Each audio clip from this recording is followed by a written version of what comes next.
Do you know what's going on here with Mike Leach? God rest his soul.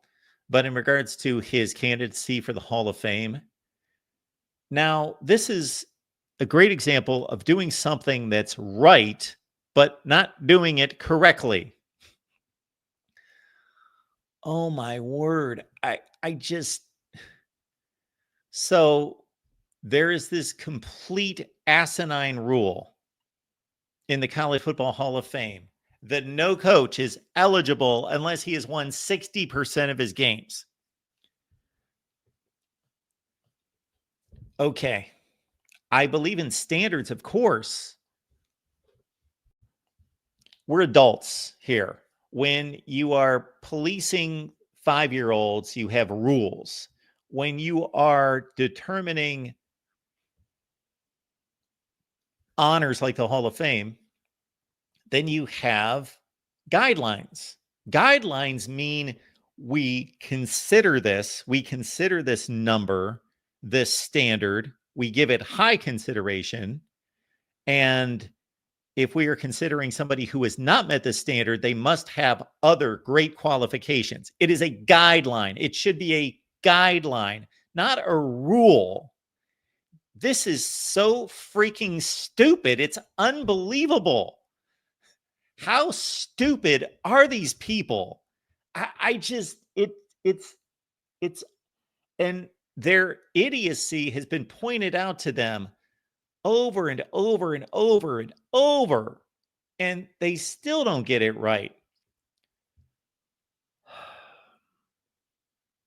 Okay. So this is On3 reporting that the College Football Hall of Fame, which again has a standard of needing to win 60% of your games to be eligible for the Hall of Fame, that they have now dropped that to 59.5. So we are going to have a case, I don't know, a year from now, 3 years from now, 13 years from now, where we're going to have another coach who has earned consideration for the Hall of Fame, but his winning percentage is going to be 59.3. This is the stupidest thing. They are changing a rule for one individual. That is not the way to correct this situation. Abolish the rule. Make it a guideline. We are looking at coaches who have won 60% of their games, and then we are going to consider other coaches who have yet to meet the 60% threshold. This is so stupid. It's unbelievable. I can't take it anymore. And I don't know that anybody really picked up on this. And 10 people like it, 12,000 people apparently viewed it. I glanced at the comments that came in to On3, which were, well, I don't know how many they got. It was considerable. They're a big site. But these people are applauding it. And I understand why they're applauding. So I'm not criticizing the response, that the response was positive because people believe that Mike Leach should be in the Hall of Fame. And so there was a move made that would ensure that he would basically, obviously they're doing this just because of Mike Leach. So the final result is that Mike Leach will be eligible and will be voted into the Hall of Fame. That's great. That should be applauded. I believe he should be in the Hall of Fame. But the action taken by the Hall of Fame is complete idiocy. It is so incredibly short-sighted and stupid. I don't know who's running that place, but this is the stupidest thing. It was stupid. And as I state here, this is incredibly pathetic. Correct the stupid rule by adjusting the stupidity to account for one case. What happens when the next coach has a 59.4 winning percentage Just abolish the rule, you morons. I wish I had a direct line to the Hall of Fame and could talk to the head of the Hall. That's what I'm going to do. Let's find out who runs the College Football Hall of Fame, and I'm going to obliterate them kindly because I want to get them on the show.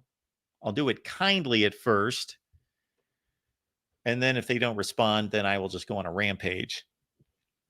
This is just so stupid. It's unfathomable. Okay, let's understand in the case of Howard Schnellenberger that this is why you have to put these things into context, which is going to lead me into my next topic. This is why you have to put numbers into context. Howard Schnellenberger, did he win 60% of his games? No, he didn't win 60% of his games. Should he be in the Hall of Fame? Yes, he should be in the Hall of Fame. Why did he not win 60% of his games? Oh, because he took over one of the worst programs in the country that was like this close to shutting down, and he saved it. You may have heard of this program, the University of Miami. They were this close to shutting down the program. They kept football going, and Howard Schnellenberger saved football at the University of Miami. So obviously his record, it's almost like Tom Landry, Dallas Cowboy great, took over an expansion team, basically had to coach a bunch of factory workers and checkout clerks at A&P to be his football team. So he had a bad record for 5 years. Obviously, he didn't have talent. Same thing, Howard Schnellenberger gets handed one of the worst programs in college football, takes some time to resurrect them, and guess what? He turns them into one of the best programs in college football.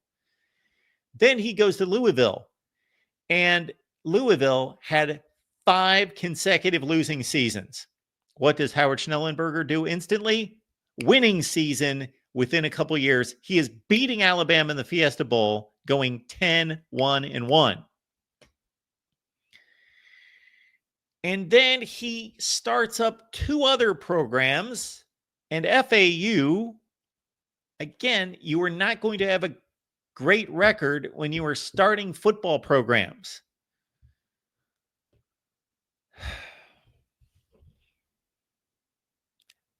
I would produce a video on this, but I already have. I'm probably just going to grab it and I'm going to repost it and maybe just put an amended open on it dealing with this garbage. This is just incredibly dumb. This is so incredibly stupid. It's insane how dumb this is. All right.